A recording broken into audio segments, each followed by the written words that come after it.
사랑과 은혜가 많으신 하나님, 언제나 긍휼과 자비로 저희들을 인도하시고 하나님의 그 넓으신 품으로 저희들을 품어주시니 감사합니다. 세상 속에서 저희들에게 믿음의 능력과 하나님께서 주신 지혜가 가득해서 저희들이 세상 가운데서 패배하는 자가 아니요 하나님의 뜻대로 살아 승리하는 자가 되도록 저희들에게 힘주시고 또 인도하여 주시옵소서. 오늘 예배하는 이 시간이 하나님으로부터 흘러 들어오는 지혜와 능력과 힘을 공급받는 시간이 되기를 소망합니다. 우리 안에 무너진 것들이 있다면 하나님께서 다시 세워주시고, 우리 안에 낭망해진 마음이 있다면 하나님께서 회복시켜 주시고, 우리가 이 땅 가운데로 나아가 또 하나님 뜻대로 살아가며 주님의 진정한 믿음의 용사로 거듭나는 시간이 되도록 저희들을 인도하여 주시옵소서. 함께해 주실 주님께 감사와 찬양과 영광을 올려드리며 예수님의 이름으로 기도합니다. 아멘. 오늘 우리에게 주신 하나님 말씀은 열왕기상 21장 1절 말씀부터 16절까지 봉독하겠습니다.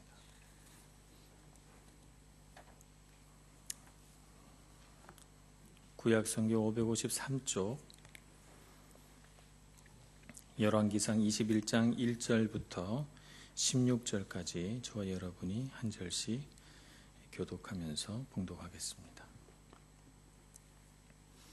그 후에 이 일이 있으니라. 이스라엘 사람 나봇에게 이스라엘에 포도원이 있어 사마리아의 왕 아합의 왕궁에서 가깝더니 아합이 나봇에게 말하여 이르되 내 포도원이 내 왕궁 곁에 가까이 있으니 내게 주어 채소밭을 삼게 하라. 내가 그 대신에 그보다 더 아름다운 포도원을 내게 줄 것이요 만일 내가 좋게 여기면 그 값을 돈으로 내게 주리라. 나봇이 아합에게 말하되 내 조상의 유산을 왕에게 주기를 여호와께서 금하실지로다 하니 이스라엘 사람 나봇이 아합에게 대답하여 이르기를 내 조상의 유산을 왕께 줄 수 없다 하므로 아합이 근심하고 답답하여 왕궁으로 돌아와 침상에 누워 얼굴을 돌리고 식사를 아니하니 그의 아내 이세벨이 그에게 나와 이르되 왕의 마음에 무엇을 근심하여 식사를 아니하나이까.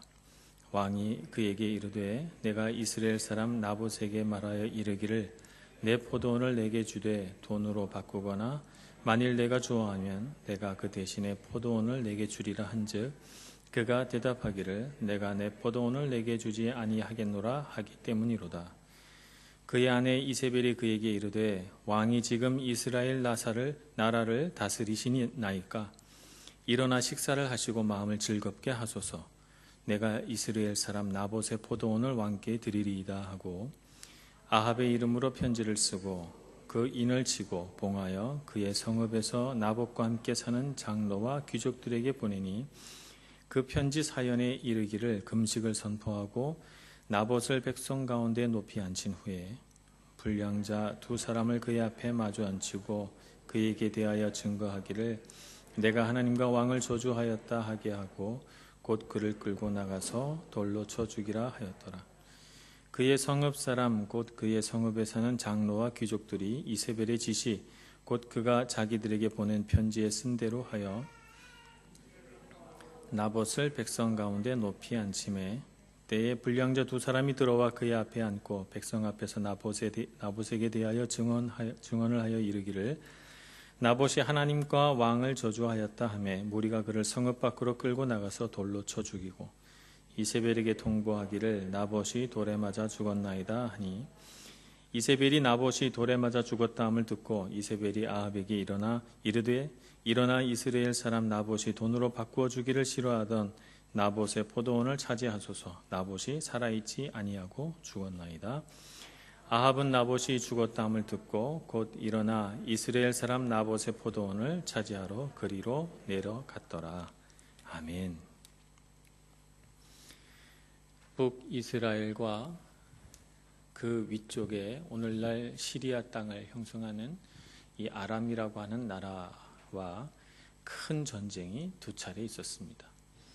국력으로 보나 또 군사력으로 보나 북이스라엘과 아람은 사실 전쟁의 어떤 라이벌이 되지 못하는 그런 굉장히 격차가 나는 두 나라였음에도 불구하고 북이스라엘은 그 하나님의 인도하심을 받고 그의 도움을 힘입어서 아람 왕국을 두 차례나 물리치게 됩니다. 그래서 자신의 어떤 국력을 확장시키고자 했던 벤하닷은 두 차례의 어떤 전쟁을 통해서 극심한 국력의 타격을 입고 물러가게 됩니다. 그 순간 이 승리를 주신 분이 하나님이시라고 하는 사실을 아합은 금세 잊어버리고 승리에 도취돼서 그 승리의 기쁨과 영광을 모두 자기의 것으로 삼습니다. 그 결과 그는 그 모든 일을 가능하게 하신 분이 분명히 그 순간에는, 전쟁을 하는 그 순간에는 하나님이신 줄로 믿고 또 그렇게 생각하고 그렇게 받아들였는데, 전쟁이 다 끝나고 나서 온 민족과 백성들이 기쁨으로 환호하면서 아합 임금의 이름을 연호하고 열창하니까 순간적으로 그는 어떤 감정에 빠지게 되냐면 내가 대단하구나 라고 하는 이런 착각에 빠지게 됩니다. 그래서 그가 그 마음속에 굉장히 우쭐하는 마음을 갖게 되고 그것은 곧 허세적인 관용으로 드러납니다. 그래서 벤하닷을 사로잡았을 때 그에게 관용을 베푸는 어이없는 실수를 저지르고 말죠. 그래서 이스라엘에게 있어서 근심거리가 되는 이 벤하닷을 죽임으로써 어쩌면 아람과 북이스라엘 사이에 오래도록 평화가 지속될 수 있었음에도 불구하고 그는 벤하닷을 살려서 돌려보냅니다. 그리고는 몇 고울을 빼앗겼던 고울을 되찾아옴으로써 또 백성들에게 또 다른 그 허세와 이런 것들을 과시할 수 있게 된 것이죠. 결과적으로 3년 정도 평화를 유지한 후에 국력을 아주 3년 동안 착실하게 쌓은 이 벤하닷에게 다시 한번 3차 전쟁을 벌이게 되고 아합 왕은 벤하닷에게 목숨을 잃게 됩니다. 오늘의 이야기는 그 3년간의 평화 시간 동안 아합 왕에게 어떤 일이 있었는가 하는 재미난 일화 하나를 소개하고 있습니다. 이 일화를 들여다보면 아합이 어떤 사람인가, 또 그의 아내 이세벨은 어떤 성격을 가진 사람인가, 그 가운데서 백성들은 어떤 고통과 괴로움을 느꼈는가 하는 것을 잘 이해할 수 있습니다. 오늘 이 말씀을 살펴보면서 우리는 과연 어떤 지도자가 되어야 될 것인가, 어떤 리더십을 가져야 될 것인가 하는 문제를 생각해 보고자 합니다. 오늘 먼저 아합 왕이 욕심을 낸 것은 나봇이 가지고 있는 포도원이라는 것을 우리가 주목해 봅니다. 그 포도원은 사실 좋은 포도원이 아니었어요. 왜냐하면 우리 성경에서 포도원 앞에는 항상 아름다운, 결실이 많은, 이렇게 이제 형용사가 붙기 마련인데 나봇의 포도원에는 아무런 형용사가 붙지 않아요. 그냥 나봇의 포도원이에요. 게다가 아합 왕이 그 포도원을 사가지고 뭘 만들려고 했냐면 채소밭을 만들려고 그랬어요. 그러니까 아름다운 포도원도 아니었고 결실이 많은 포도원도 아니었어요. 그냥 밀어버리고 거기에 채소를 심어도 되는, 그냥 어떻게 보면 그냥 보통의 포도원인 것이죠. 그러면 이 보통의 포도원을 왜 아합 왕은 욕심을 냈을까? 왕궁에서 가깝다고 했으니 그가 아마 왕궁을 출입하면서 나올 때도 보고 들어갈 때도 보고 그러면서 자꾸 눈에 띄었겠죠. 그러니 내 왕궁에서 이렇게 가까운 땅인데 내가 왜 이 땅을 내 소유로 삼지 못했을까? 이런 생각을 하게 된 것 같아요. 말하자면 부자가 99개를 갖고 있는데 한 개를 빼앗아서 그거를 채워가지고 100개를 만들고 싶은 그런 심정이 있지 않습니까? 아합의 마음이 그런 마음이었을 것 같습니다. 나봇의 포도원이 아주 좋아서가 아니라 저거를 가지고 내가 이렇게 구역을 딱 나누면 이 주변이 전부 다 내 땅인데 저 나봇의 포도원이 딱 무슨 꼭 이에 낀 음식물처럼 아주 나를 짜증스럽고 귀찮게 하는구나, 이렇게 생각을 한 것 같습니다. 그래서 나봇의 포도원을 갖고 싶은 거예요. 그런 마음이 그에게 들어왔습니다. 순순히 내줄 줄 알고 값도 많이 쳐주겠다. 좋은, 이거보다 훨씬 아름다운 포도원을 또 바꾸어 주겠다. 이렇게 제안을 했지만 어이없게도 왕의 제안이 단박에 거절당합니다. 나봇이라고 하는 사람은 신실한 믿음을 가진 사람으로서 조상의 땅을 임금님이라고 할지라도 하나님께서 금하신 것인데 조상의 땅을 내어드릴 수 없습니다. 아무리 많은 돈을 줘도, 아무리 좋은 땅을 대신 바꾸어 준다고 해도 저는 내어드릴 수 없습니다. 이렇게 말하죠. 나봇이 이렇게 말한 것은 민수기 36장 7절에 따라서 그가 하나님의 계명을 충실하게 지키려는 그의 생각이 바탕에 깔려 있기 때문입니다. 민수기 36장 7절에 보면 이런 말씀이 기록되어 있습니다. 이스라엘 자손의 기업이 이 지파에서 저 지파로 옮기지 않고 이스라엘 자손이 다 각기 조상 지파의 기업을 지킬 것이니라. 이렇게 말씀하고 있거든요.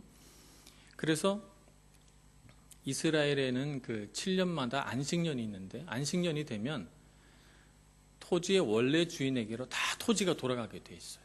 그래서 하나님께 원래 받은 토지에게로 다 돌아가고 노예로 이렇게 묶여 있던 사람들도 다 해방시켜주고 이런 제도가 있었죠. 그래서 나봇은 조상 대대로 이어받은 우리 지파 또 우리 가문의 땅을 아무리 왕이지만 하나님의 율법을 어기면서 내가 내어줄 수 없다라고 하는 하나님 경외하는 마음이 그 바탕에 깔려 있는 것입니다. 어떻게 보면 왕의 부탁을 거절하는 대단히 맹랑한 행동으로 보여질 수도 있는데 이것은 이스라엘이라고 하는 나라가 왕이라고 하는 전제군주가 다스리는 나라가 아니라 아무리 왕일지라도 그 왕의 권위와 왕의 가지고 있는 그 힘은 하나님에 의해서 하나님의 권위에 의해서 제한된다는 사실을 분명하게 보여주고 있는 것입니다. 주변의 모든 나라들은 왕이 되면 뭐든지 마음대로 할 수 있어요. 백성의 생명도 백성의 사유재산도 왕이 마음대로 할 수 있지만 그러나 이스라엘의 왕은 그렇게 할 수가 없습니다. 하나님께서 율법에 규정해 놓은 그 근거에 따라서 왕의 권한과 능력이 제한되도록 이렇게 되어 있는 것입니다. 그렇기 때문에 이스라엘 왕은 나봇이 거절하자 그 거절한 나봇의 명령을 가지고 근심하게 되는 것이죠. 그걸 자기의 마음대로 할 수가 없으니까. 그래서 괴로워해요. 벽을 바라보고 끙끙 앓습니다. 이것이 바로 아합의 그 욕심을 아주 분명하게 보여주는 대목이라고 할 수 있습니다. 욕심이 가지고 있는 몇 가지 특징이 있습니다. 그 특징을 한번 생각을 해볼까요? 욕심이 가지고 있는 특징은 일단 내 것보다 남의 것이 더 좋게 보입니다. 남의 것이 더 좋게 보이는데 그것을 내가 가질 수 없을수록 더 그것에 집착하게 됩니다. 돈이 없어서 그것을 가질 수 없든지 혹은 누군가가 그것을 주기를 거절해서 가질 수 없든지 상관없이 그것을 가질 수 없을 때 더 집착하게 돼요. 세 번째는 그 집착과 욕심이 눈을 어두워지게 해서 사리 분별을 하지 못하게 됩니다. 그리고 내가 원하는 그것의 가치를 분별하지 못하게 돼요. 나에게 꼭 필요한 것인지 정말 내가 이것을 얻기 위해서 지불해야 할 대가와 그것이 갖고 있는 가치가 과연 비슷한 것인지 측정할 능력을 잃어버립니다. 네 번째는 자신의 욕심을 채우기 위해서 그것을 쟁취하기 위해서 죄를 짓게 됩니다. 그리고 마지막으로는 그 죄를 아무도 모르게 은폐할 수 있다고 믿습니다. 이런 것이 바로 욕심으로 인해서 벌어지는 일련의 과정이죠. 그래서 성경에는 욕심이 잉태한 즉 죄를 낳고 죄가 장성한 즉 사망을 낳는다 이렇게 말하고 있습니다. 욕심 대신에 다른 단어를 집어넣어도 비슷한 과정이 나옵니다. 두려움이라고 하는 것도 비슷합니다. 욕심은 우리가 뭔가를 이렇게 여유 있게 가질 수 있을 때 나오는 것이라면 두려움이라고 하는 것은 어떤 위기 상황에서 나오는 겁니다. 위기 상황에서 우리에게 주어지는 두려움도 똑같아요. 두려움이 오면 이 두려움은 다른 사람에게는 없고 나에게만 일어난 일 같아요. 그래서 그 두려움 속으로 막 이렇게 몰입해 들어갑니다. 두려움에 빠지게 되면 내가 그 두려움에서 절대로 헤어나올 수 없다는 그런 확신을 갖게 돼요. 그래서 그 두려움 속에서 절망합니다. 그래서 눈이 어두워지죠. 눈이 어두워져서 사리분별을 못하게 되고, 그래서 그 두려움 때문에 죄를 짓습니다. 죄를 짓고 그 죄를 은폐하려고 합니다. 과정이 똑같습니다. 어쨌든 아합은 욕심이라고 하는 것에 자신의 생각과 감정이 완전히 묶이게 됩니다. 그래서 끙끙 앓는 것이죠. 생각해 보세요. 왕이 되어서 정말 이 백성 가운데 가장 많은 것들을 누릴 수 있는 사람이잖아요.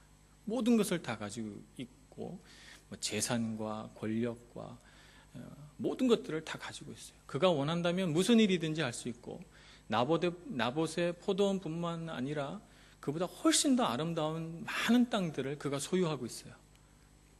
그런데도 그는 그 소유한 것에 눈이 가지 않습니다. 나봇의 포도원, 저걸 가져야 되겠다 라고 해서 그는 끙끙 앓기 시작하는 것입니다. 이러한 예는 우리 성경에서 수많은 예를 찾아볼 수 있습니다만, 가장 먼저 우리가 찾아볼 수 있는 예는 카인과 아벨입니다. 하나님께서 카인의 제사는 받지 않으시고 아벨의 제사는 받으셨어요. 카인의 마음속에 왜 이렇게 됐을까라고 하는 회개하는 마음이 든 것이 아니라 그의 마음속에 욕심이 들어왔어요. 하나님의 사랑을 나도 받고 싶은데 왜 나는 받지 못하는 거지? 라고 하는 생각이 들었죠. 그것이 불가능하다는 생각이 들어오는 순간 아벨의 것을 빼앗고 싶은 거죠. 그래서 아벨을 죽이면 하나님의 사랑을 자신이 독차지할 수 있다고 생각한 것입니다. 그리고 죄를 저지르고 사리분별을 못하게 돼서 죄를 저지르고 그 죄를 은폐합니다. 그러나 하나님은 카인을 불러서 준엄하게 꾸짖고 아벨의 피가 땅속에서 부르짖고 있다라고 그에게 선언합니다. 그래서 그는 영원히 저주받은 사람이 된 것입니다. 암논과 다말이라고 하는 두 사람의 이야기를 기억하실 것입니다. 다윗의 큰아들 암논은 왕자로서 그 주변에는 수많은 아름다운 여인들이 있어요. 다말도 아름답지만 다말보다도 훨씬 아름다운 여인들이 많았을 거예요. 그런데 그는 가질 수 없는 것을 갖고 싶었어요. 자기 이복 누이가 갖고 싶었던 거죠. 가질 수 없다고 생각하니까 더 집착하게 됐어요. 그래서 그는 사리분별이 눈이 어두워져서 사리분별을 못하게 되고, 그래서 죄를 짓게 됩니다. 다말을 불러서 그 누이 동생을 성폭행하고 그리고 버려버려요. 그리고 그 모든 것이 다 은폐되고 아무도 그것을 모를 것이라고 착각합니다. 그러나 그로 인해서 그는 비참한 죽음을 맞게 됩니다. 다윗과 밧세바 얘기도 똑같습니다. 다윗에게 부인이 없습니까? 부인이 수십 명 있었고 그에게 후궁도 있었고, 그가 원한다면 이스라엘에서 가장 아름다운 여인을 또 아내로 맞이할 수 있습니다. 그런데도 그는 그가 가질 수 있는 것을 누리지 않았어요. 갖지 못한 것, 가질 수 없는 것을 바라봤습니다. 그래서 그것을 가질 수 없기 때문에 집착했고, 그래서 그것을 가졌죠. 그리고 그의 눈이 어두워져서 사리분별을 못하게 됐고, 이것을 은폐하기 위해서 죄를 지었고, 죄를 은폐하기 위해서 더 큰 죄를 짓고, 그리고 그 모든 것을 다 아무도 모르게 은폐하고 숨길 수 있다고 믿었습니다. 그러나 사람은 속일 수 있어도 하나님은 속일 수가 없었죠. 우리의 신앙생활을 살펴봅니다. 우리의 신앙생활을 살펴보면 우리가 가진 분량만큼의 욕심이 있어요. 조금 가졌으면 조금 가진 만큼, 많이 가졌으면 많이 가진 만큼 다 우리 안에 욕심이 있어서 내 가진 분량 안에서 욕심을 부립니다. 내가 가진 것을 보지 않고 내가 갖지 못한 것을 봅니다. 그리고 내가 가질 수 없기 때문에 그것이 더 갖고 싶어요. 그래서 우리는 안달을 합니다. 안달을 하고 그것을 가져야만 된다고 생각하고, 그래서 때로는, 항상 그런 건 아니지만 때로는 죄를 짓습니다. 그리고 우리 마음속에 생각하기를 아무도 모를 거야, 이렇게 생각을 합니다. 그렇게 저지르는 죄들이 우리 삶 가운데 얼마나 빈번하게 일어나는지 모릅니다. 우리 마음속에 있는 이러한 죄들을 가지고 하나님 앞에 나가서 회개해야 할 것입니다. 그래야만 우리가 이 욕심이라고 하는 것에 더 이상 묶여 살아가지 않게 되는 것이죠. 그러면 어떻게 하면 이런 우리 마음속의 욕심에서 풀려나 우리가 참 자유로운 삶을 살아갈 수 있게 될까요? 그러려면 우리는 먼저 영적인 분별력을 갖기 위해 노력해야 됩니다. 영적인 분별력을 갖기 위해서 노력할 때 가장 좋은 처방은 감사를 회복하는 일입니다. 감사만큼 우리를 욕심에서 자유롭게 하는 것이 없어요. 그래서 우리가 갖고 있는 것들을 보는 것이죠. 갖지 못한 것을 보는 것이 아니라 가진 것들을 보는 것입니다. 하나님께서 나에게 어떤 재능과 은사를 주셨는가 봐야 됩니다. 많은 사람들이 제가 이렇게 물어보면 대답을 못해요. 당신은 어떤 은사를 받으셨습니까? 당신은 어떤 재능이 있고 당신은 어떤 독특함이 있느냐고 물어보면 머뭇거려요. 자신이 없어요. 잘 모르겠다고 대답합니다. 왜 그럴까요? 늘 내가 갖지 못한 것만 바라보고 사니까. 내가 뭘 가졌는지 모르는 거예요. 내게 부족한 것만 자꾸 생각해서 내게 부족한 그것을 누군가가 갖고 있을 때 그런 것들을 바라보고 나는 왜 저기 없을까? 이렇게 생각하고만 사니까 내가 무엇을 가졌는지를 모르는 것이죠. 오늘 우리 자신을 좀 돌아봐야 되겠습니다. 하나님께서 내게 주신 독특한 나만의 그런 은사와 재능과 성품들은 어떤 것들이 있는가? 나는 지금 내 손에 무엇을 쥐고 있는가? 바라보고 감탄하고 경이로워하고 기뻐하고 감사해야 되는 것입니다. 그렇게 될 때 우리를 묶으려고 하는 그런 수많은 욕심과 죄로부터 우리는 벗어날 수가 있습니다. 요즘 날씨가 너무너무 좋습니다. 보통 이맘때쯤이면 이태리는 하루 정도 언뜻 해가 비치다가 하루 종일 흐리거나 하루 종일 안개가 끼거나 하루 종일 비가 추적추적 내려야 되는데 어제도 맑았고 그저께도 맑았고 그 전날도 맑았고 아마 내일도 맑을 것 같은 생각이 들어요. 얼마나 감사합니까? 날씨도 예년에 비해서 퍽 따뜻하고 파란 하늘, 아침에 일어나는 빨간 아침 노을, 저녁에 빚어지는 아름다운 저녁 노을 보면서 감사하다 이렇게 생각해야 되잖아요. 내가 이태리 땅에 있는 것이 얼마나 큰 축복인가, 이런 것들을 생각해 봐야 됩니다.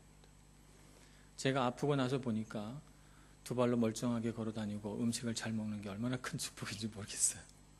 그래서 요즘 따라 음식을 이렇게 볼 때마다 너무 감사해요. 먹을 수 있으니까. 제가 일주일 내내 정말 죽 외에는 아무것도 먹지를 못했어요. 그 죽도 이틀에 한 끼, 하루에 한 끼 이렇게 먹었거든요.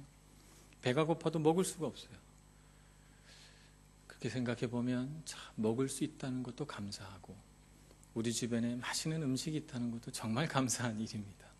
욕심 부리지 않아도 나는 충분히 배부를 수 있는데 그런데도 왜 나는 먹고 내가 먹지 못한 것들을 넘겨볼까요? 내가 저것도 먹어야 되는데 이런 생각도 할까요? 그런 욕심에서 벗어나야 되겠죠. 우리가 가진 것들이 참 많아요. 생각해보면 우리 주변에 참 소중한 친구들이 많이 있습니다. 믿음의 동역자, 마음이 맞는 친구. 그래서 우리가 이 땅을 살아가는 데 있어서 적어도 외롭지 않게 행복하게 살아갈 수 있는 그런 축복된 관계들이 있어요. 근데 그런 것들을 누리지 못하고 우리는 내 마음을 톡 쏜 못된 그 한 사람 때문에 내가 누려야 할 그 수많은 축복된 관계들을 다 잊어버립니다. 다 잊어버리고 거기에 마음이 묶여서 전전긍긍하고 미워하고 염려하고 속상해하면서 거기에 묶여가죠. 그렇게 할 필요가 없지 않습니까? 사실은 대부분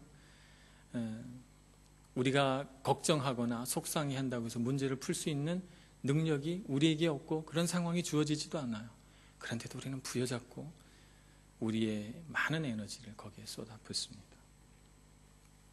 우리는 감사해야 됩니다. 우리가 가진 것들을. 얼마나 우리가 부요하고 누릴 것들을 많이 가진 축복된 사람인가 하는 것들을 생각해 보면서 우리 주변의 사람들을 바라봐야 됩니다.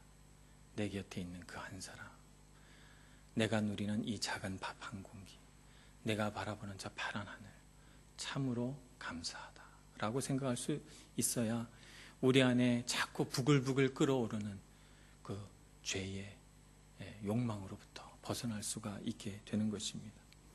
정말 감사한 것은 우리가 그런 감사함으로부터 하나님 경외함으로 나아가야 된다는 사실입니다. 이런 모든 것들을 주신 이가 하나님이시구나 라고 하는 사실을 깨닫고 기도할 때나 예배할 때 우리 마음속에서 정말 진심으로 주님 감사합니다. 감사합니다. 정말 가슴이 뭉클하게 솟아나오는 그런 감사의 고백이 있을 때, 그럴 때 정말 우리의 예배가 참된 예배가 되는 것입니다. 오늘 아합을 바라보면서 욕심에 사로잡히고 묶인 사람이 어떻게 되는지를 봤습니다. 오늘 아합의 아내 이세벨을 봅니다. 그의 해결 방식은 더 잔혹하고 잔인합니다. 그는 기만과 거짓과 속임수로 한 경건한 사람을 죽이고 그 밭을 빼앗습니다. 그로 인해서 그가 백성들에게 보여주는 것은 포악함과 폭력과 하나님 앞에 불경건한 모습입니다. 지금 당장은 그것이 성공하는 것 같고, 지금 당장 그것은 내가 원하는 것을 주는 것 같지만, 그러나 그들을 기다리고 있는 것은 필연적인 파멸입니다. 파멸을 향해 나아가는 사람이 되지 말고 축복을 향해 나아가는 사람이 되려면 우리는 감사함으로 하나님 앞에 예배하고, 그래서 우리의 영혼을 묶으려고 하는 욕심에서 해방되어서 늘 감사함으로 섬기고 나누는 그런 사람이 되어야 될 줄로 믿습니다. 그래서 어느 자리에 있든지 감사할 줄 아는 여러분들이 되시고 그런 리더가 되시기를 축복합니다. 기도하겠습니다. 하나님의 은혜를 감사합니다. 정말 자격 없는 저희들에게 이와 같이 큰 은혜를 베풀어 주시고 우리에게 꿈과 비전과 희망을 주실 뿐만 아니라 그것을 이루어낼 터전도 주시고 건강도 주시고 재능과 은사도 주시니 감사합니다. 내가 갖지 못한 것들을 염려하며 바라보지 않게 해주시고 기쁨으로 눈을 반짝이며 하나님께서 주신 것들을 바라보고 감격하고 기뻐하고 감사할 수 있는 저희들 되게 하여 주시옵소서. 주님으로 우리 손을 높이 들고 그런 감사함으로 예배하며 감사함으로 찬양하기를 소원합니다. 우리 가운데 오셔서 감사를 회복시켜 주시옵소서. 예수님의 이름으로 기도합니다. 아멘.